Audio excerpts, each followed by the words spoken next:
On this episode of Time About the Movies, we're wrapping September off with a pretty decent, actually not even decent, a really good slate of movies overall, with the exception of one film. We have Adam Sandler as Dracula in Hotel Transylvania.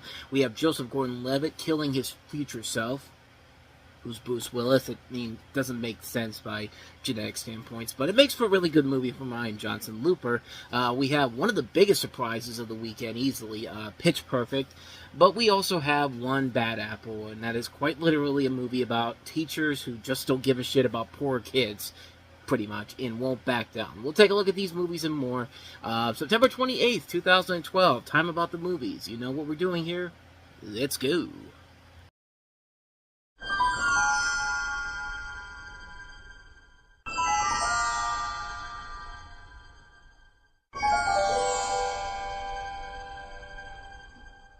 People, Hotel Transylvania, rated PG. And welcome to Time About the Movies. Today we are taking a look at the 4 films that wrap up September 2012, September 28th to be exact here. And we're starting off with Hotel Transylvania, which to many people was a big surprise. And, actually, now that I think about it, this weekend had a couple of big surprises with this and Pitch Perfect, but we'll get to that one later on. But I think of the two, this one's probably the lesser of the surprises, but then again, I'll explain why in just a second here, but we have the story of Adam Sandler, who plays Dracula, who's the owner of Hotel Transylvania, where the world's monsters can take a rest from human civilization. Dracula invites some of the most famous monsters, including Frankenstein's monster, Mummy, a werewolf family, and the Invisible Man, to celebrate the 118th birthday of his daughter Mavis, played by Selena Gomez. The hotel is essentially kind of a protective area for Dracula's daughter, because he has this thing about not wanting to let her go out into the world and all that, even though she wants to. So, kind of a similar story. We've seen done to death before, but it's a way to protect the monsters from the humans in general.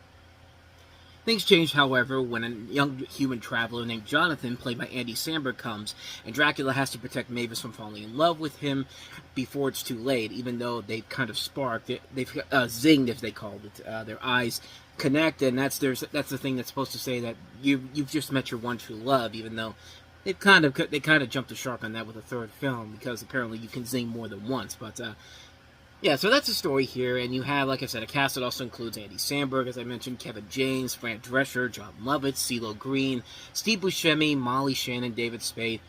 Solid cast overall in here, and, this is a movie that really was something that Adam Sandler desperately needed, because we've taken a look at a lot of his movies over the last couple of years, and a lot of them have been really terrible, but this is not only his best film easily, this film is, without a doubt, one of his best movies. And Sony Pictures Animation, this was the movie that really put them into another echelon here. They had more hits than misses. Open Season was actually kind of decent. Surf's Up was really good, a very underrated film. Cloudy with a Chance of Meatballs is a classic. Arthur Christmas, The Pirates. The Smurfs is only the real mess, but then again, it's better than a lot of the other Smurf movies we've gotten since then, so take that for what you will. 2012 as a whole was not a great year for animated films. There was a lot of really lackluster ones, but there were some good ones. Madagascar 3, Paranorman, The Pirates, and then we got this movie here, and, it's been a really, really good year for animated films. It's a really good second half of the year for animated films, I should say, because we'll have Frankenweenie next weekend, and then Wreck-It Ralph comes out in November. Ooh, excuse me, I'm sorry. But, yeah, this is a really, really good movie. It's the best animated movie of the year, quite honestly. And it's shocking because you never would have thought that, but then again, when you've got a director like Genndy Tartakovsky, who created some of the greatest animated shows in my youth, Dexter's Laboratory, The Powerpuff Girls, Samurai Jack, it's not hard to see why, and it's great to see that animation style that we're used to seeing with Genndy Tartakovsky mixed in with the CG animation.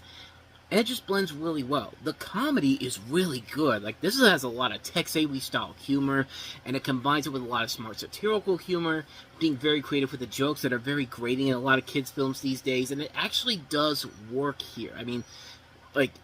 It's a movie that really knows what it's doing. The best joke in the movie is when, the climax of the movie is Dracula trying to get John to come back to the castle, to the hotel, and he's on an airplane, he flies up there, and they're showing a little bit of Twilight, and Twilight, thinking My Little Pony for a second there, Dracula goes this is how we're represented in this world.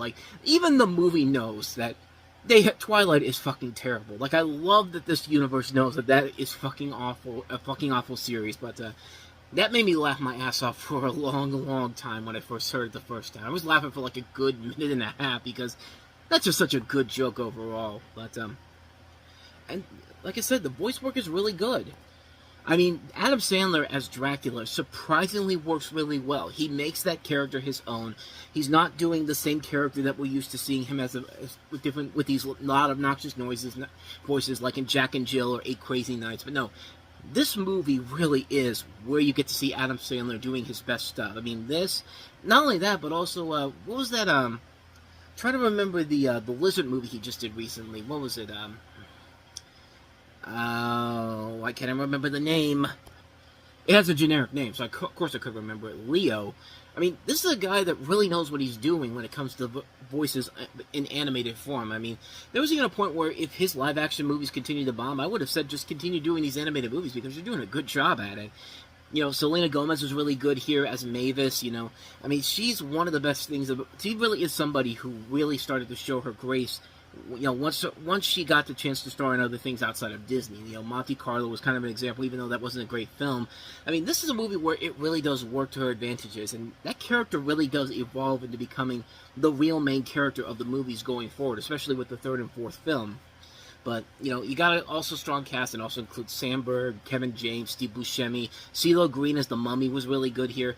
Everybody here is doing a really good job, and what I love about this movie is that it's a very clever movie. It borrows a lot. I mean, they borrow a lot from Monsters Incorporated, and the way the story is played out works really well. I love the fact that there is not a central villain in this movie. It's very rare that you get an animated movie that does not have a villain. Remember, this is before, you know, movies like, you know, I mean, this was before a lot of Disney movies had the surprise villains, which got old really quickly, but it's interesting to have a movie here where you don't have a main villain, and I thought that worked so well because you don't really need a villain in an animated movie to make a good film. I mean, we've seen it in other movies in a number of different ways overall. Like, even Cloudy with a Chance of Meatballs doesn't have a central villain overall, just people who think that they're better than everybody else, like the mayor of the town.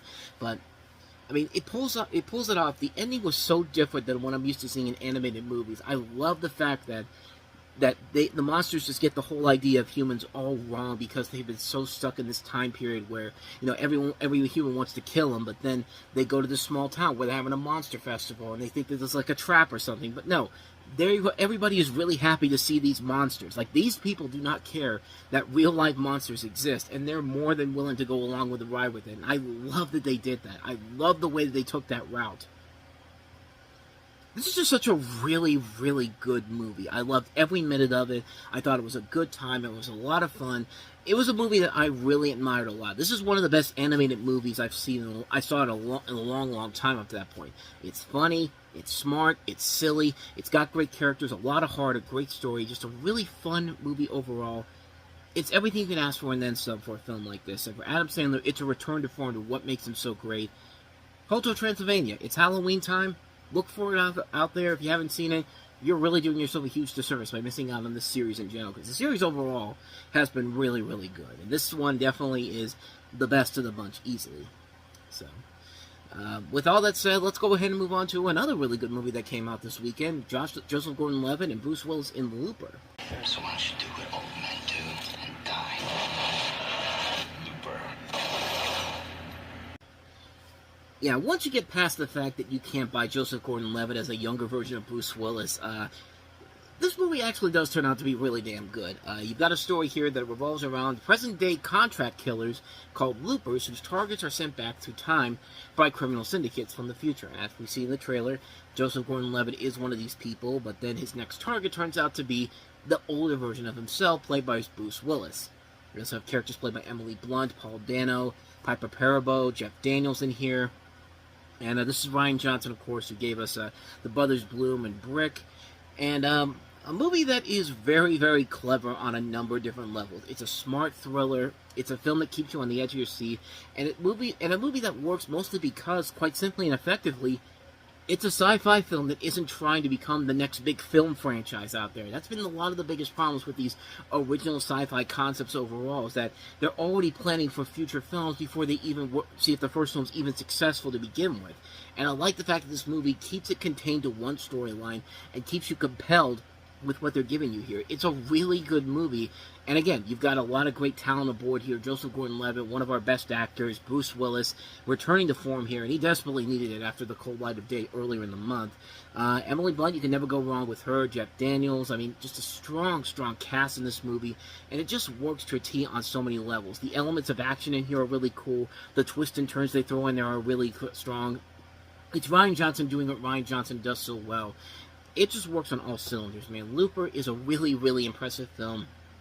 One of the year's best films, easily.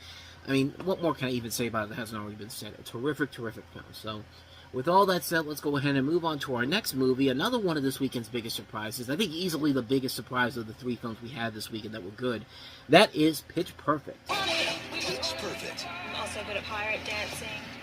Select theaters start September 28th, rated PG-13. So yeah, this is one where the marketing really wasn't selling the film all that well. I remember the trailers actually looking pretty horrible for the most part, and I thought that this was not going to be something I'd want to see, but then the early reviews came out and they were all very positive, and I thought to myself, well, that seems kind of odd, so I gave it a chance, and I'm kind of glad I did.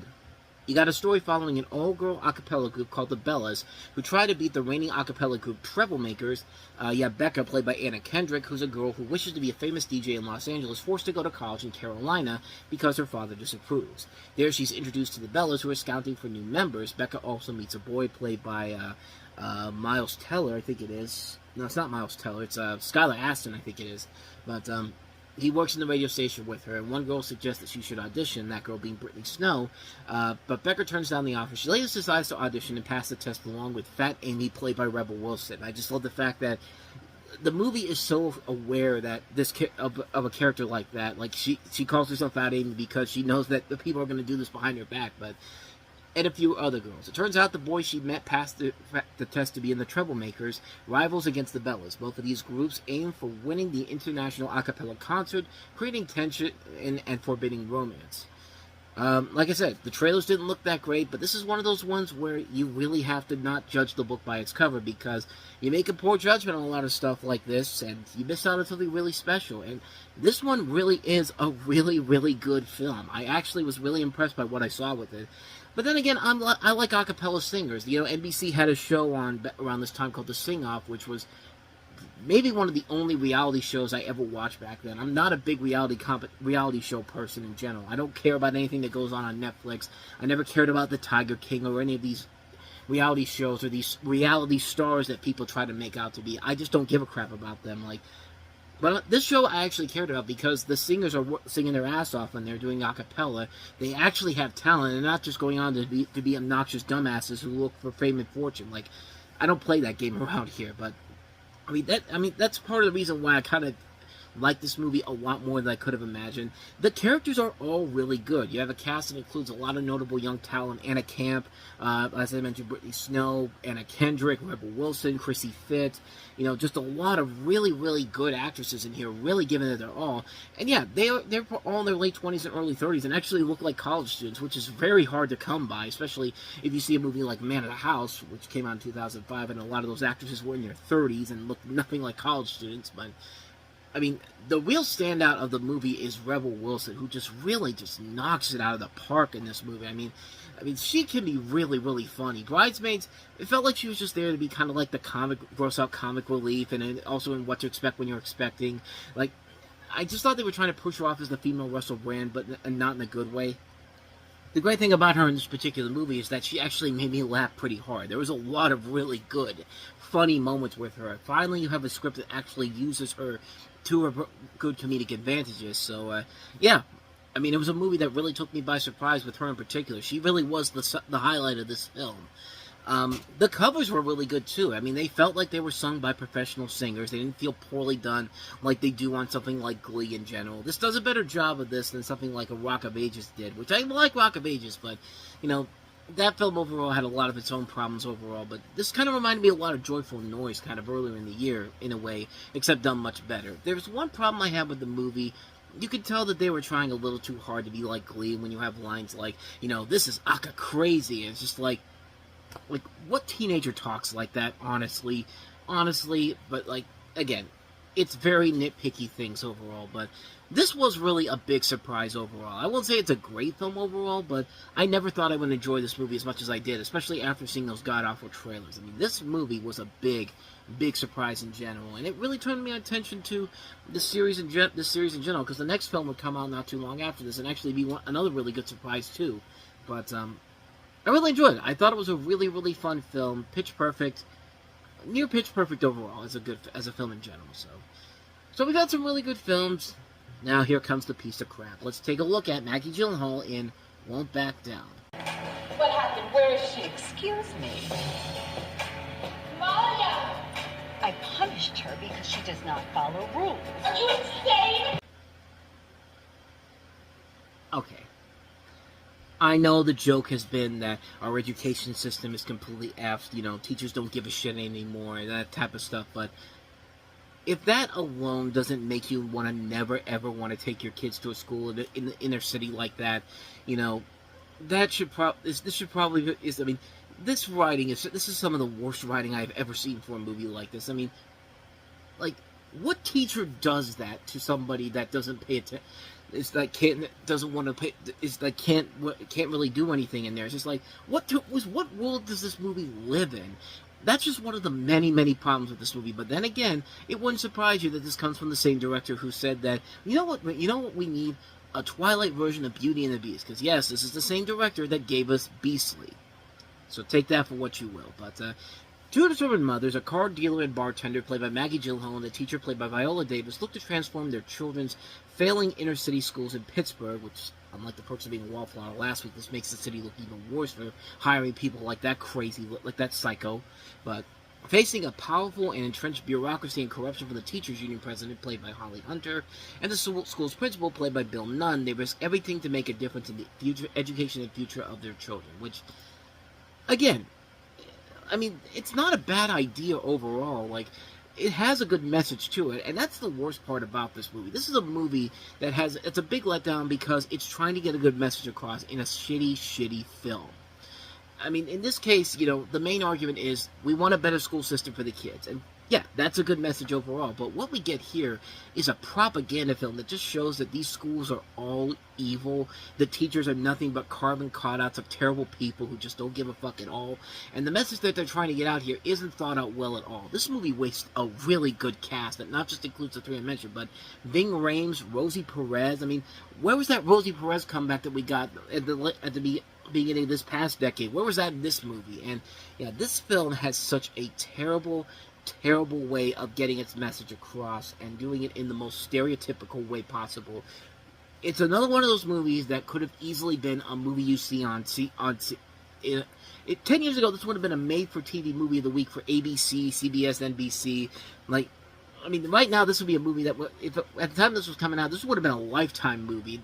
If it didn't have the stars that it had in this movie, this would have never this would have never left television screens. But no, because we have Maggie Gyllenhaal and Ving Rhames and Holly Hunter and Viola Davis and Rosie Perez, it's got to go to the big screen. And it's just a terrible movie. It's one of the worst movies of the year, very high up there. I think this was actually number 3 or 4 on my worst of the year list. I'd have to double check again, but yeah, this is a terrible movie. It's a movie that has a good message about how we need to fix the school system, but it's trying to get it across in a way that's been done to death before so many times and done with characters that are so detestable and so unlikable. Even the people that we're supposed to like, you really have no sympathy for them whatsoever because they put themselves in these really bad situations themselves, and it just suffers big time because of it. There's nothing good that comes from this movie whatsoever. The message gets lost in the shuffle, and it's a film that just is such an insult to people in general, not just parents who can't afford to have their kids in the nice schools and all that. Everybody in this movie looks terrible. It's a really, really bad movie. This is unbelievable how terrible this film was. This was a huge, huge insult to everyone involved in it.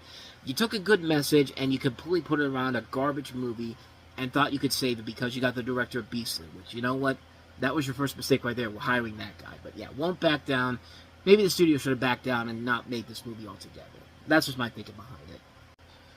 So with all that said, we wrap up another episode of Time About the Movies. We'll jump into the first week of October next time around. We take a look at Liam Neeson in the sequel to his big action hit from a couple years ago, Taken 2. We have Tim Burton with a stop-motion animated feature, a new one, Frankenweenie, based off of his original short film from the 1980s. We also have, I'm trying to find the next one here, we have The Paperboy starring Zac Efron and Nicole Kidman among its cast.